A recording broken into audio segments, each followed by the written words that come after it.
Namo Buddhaya, Namo Amitabha. Hello everyone. So today I feel like talking about what exactly did the Buddha teach.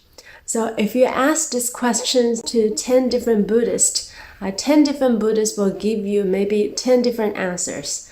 A Theravada Buddhist will say the Buddha talk about the Four Noble Truths and the Noble Eightfold Path. And if you ask a Mahayana Buddhist, he or she might tell you the Buddha talk about the doctrine of shunyata, emptiness, the Bodhisattva path, the 6 parameters, or sometimes the 10 parameters of the Bodhisattva path, the 6 perfections or the 10 perfections, and also the 10 great vows of Bodhisattva Samantabhadra. And some may say the Buddha talk about precepts, concentration, and wisdom, and also the 12 dependent links of origination, etc. So 10 different Buddhists may give you 10 different answers.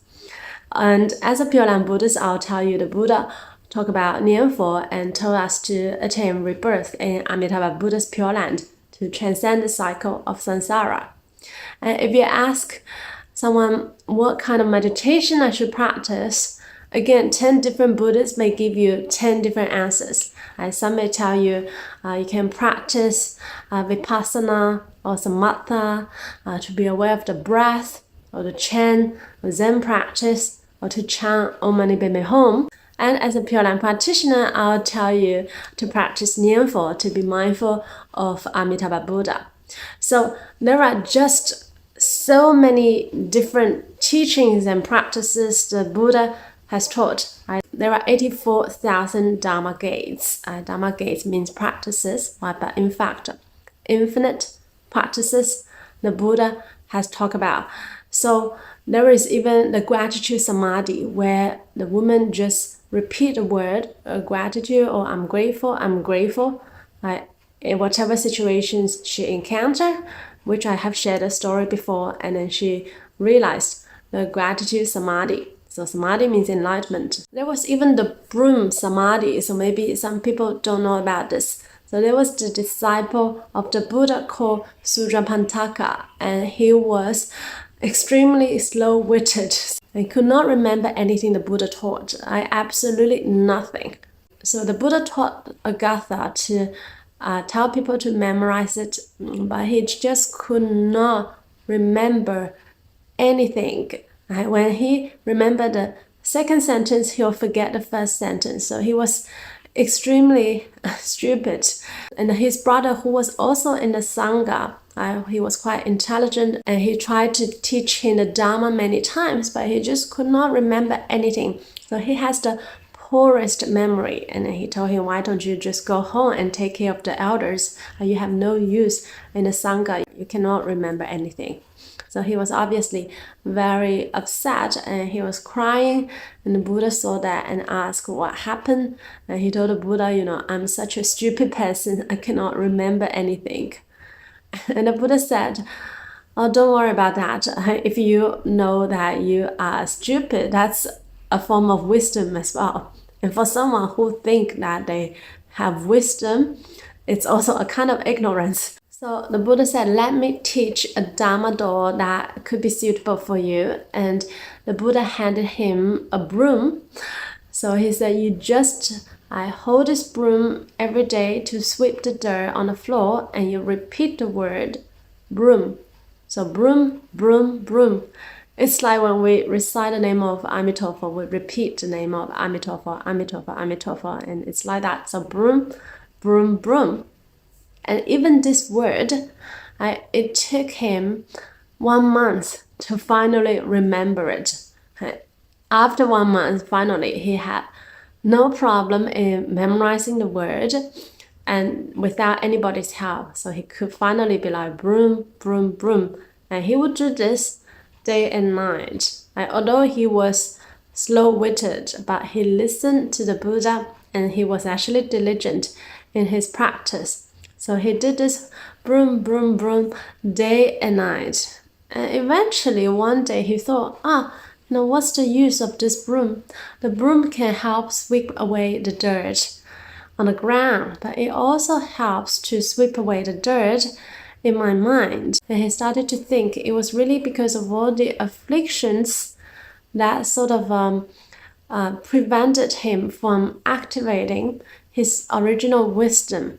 And through sweeping the dirt in his mind with this broom, this mantra of broom, it eventually helped him to activate his original wisdom, and he realized our heart through this way. So there's also this broom samadhi. So that's why in the Diamond Sutra, the Buddha said, all dharmas are the Buddha Dharma, if we know how to use it. So remember we talked about how if one attains a certain degree of meditative concentration, so obviously Sutrapantaka did that through repeating the name of broom repeatedly. And he arrived at a state of meditative concentration. He was extremely focused. And from this state, wisdom can be activated. It gave rise to wisdom. So the Buddha has actually taught infinite Dharma gaze. And the Diamond Sutra also said, there is no fixed Dharma called Dharma. There's no fixed teachings.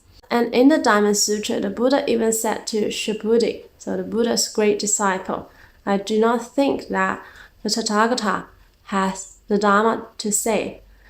If anyone thinks the Tathagata has the Dharma to say, then one is slandering the Buddha. So that's quite serious. So why is that? Because the Buddha is not attached to anything he said.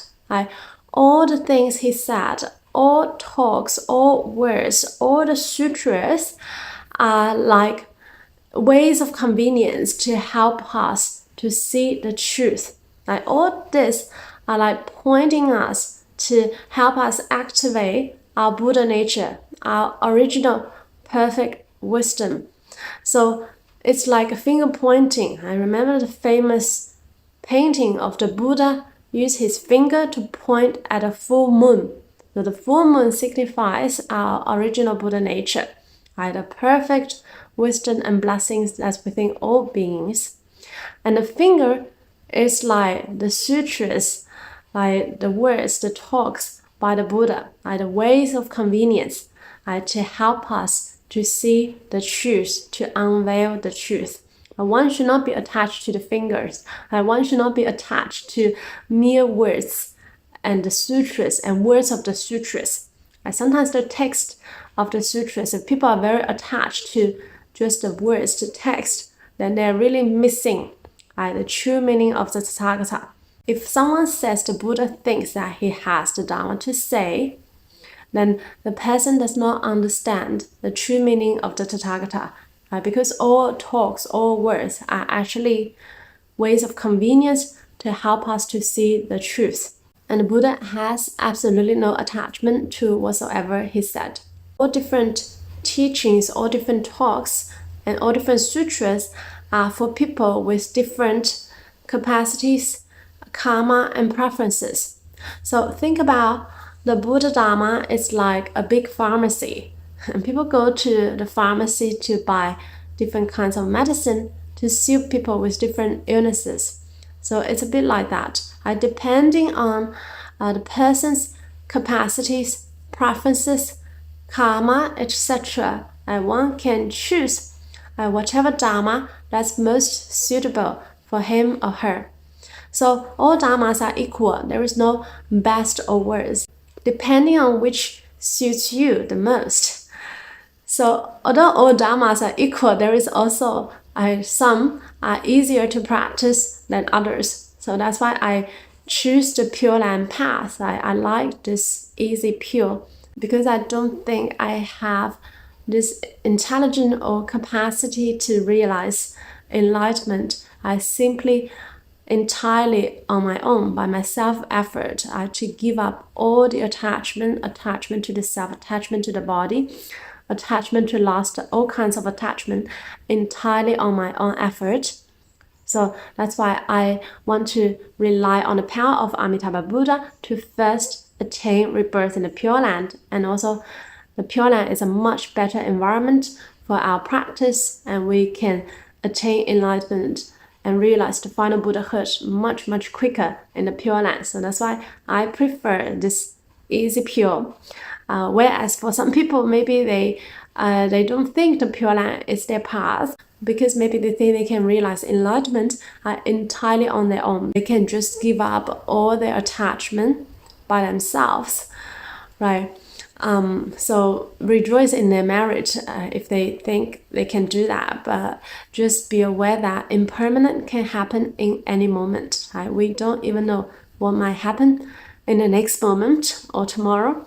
So the Pure Land path is indeed the easiest and also the safest. I'm quite risk averse here. And also remember, in the Avatamsaka Sutra, all the highly enlightened bodhisattvas like Bodhisattva Manjushri, Bodhisattva Samantabhadra, and all these highly enlightened bodhisattvas all vow to attain rebirth in Amitabha Buddha's Pure Land.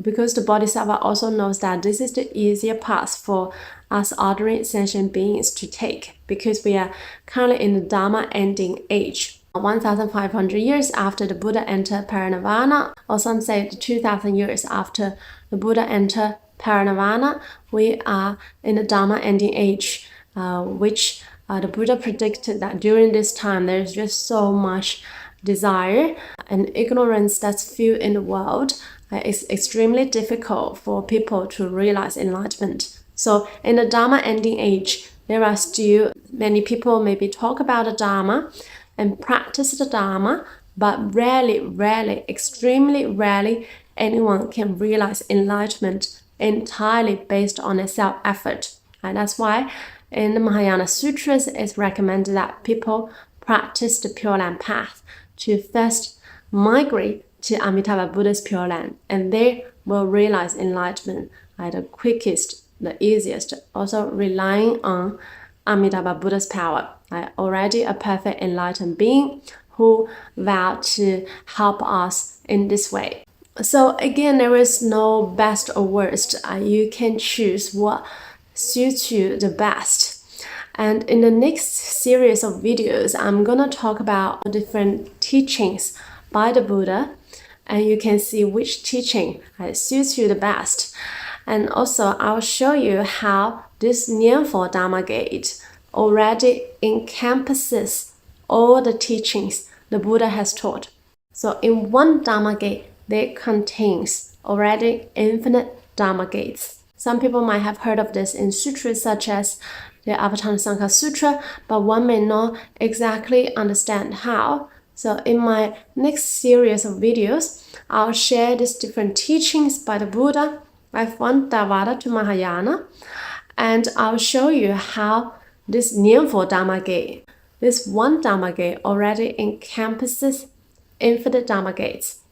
So if one wants to practice the Buddha Dharma, it's best that one choose one method. If we want to understand the law, we can read widely about all different kinds of practices. But if we were really to practice ourselves, it's best that we just choose one Dharma Gate. So it's easiest for us to go deeper in our practice, to arrive at the meditative concentration and to realize wisdom. It's like this: if you want to enter into a hall, there are many gates that you can choose to enter into the hall. But if you were really to enter into a hall, then it's best that you just choose one gate, maybe the easiest, the nearest, the closest to you. One cannot actually simultaneously choose two doors and enter into the hall through these two doors. This does not work. So for some people who maybe they practice Pure Land and chant together, there is still a focus. There's still a primary practice, because all these practices are quite different. One cannot simultaneously practicing two practices together. So it's always recommended that one stick with one practice. And if you encounter me, I'll highly recommend this Nianfo practice, the Pure Land Dharma Gate, which is the easiest to practice. And for people in the Dharma ending age as well, it's the easiest for us to transcend the cycle of samsara, to liberate from all sufferings in life, and to realize enlightenment. And also in this Dharma gate, it already encompasses infinite Dharma gates, which I'll talk more about it in the future. Namo Buddhaya, Namo Amitabha.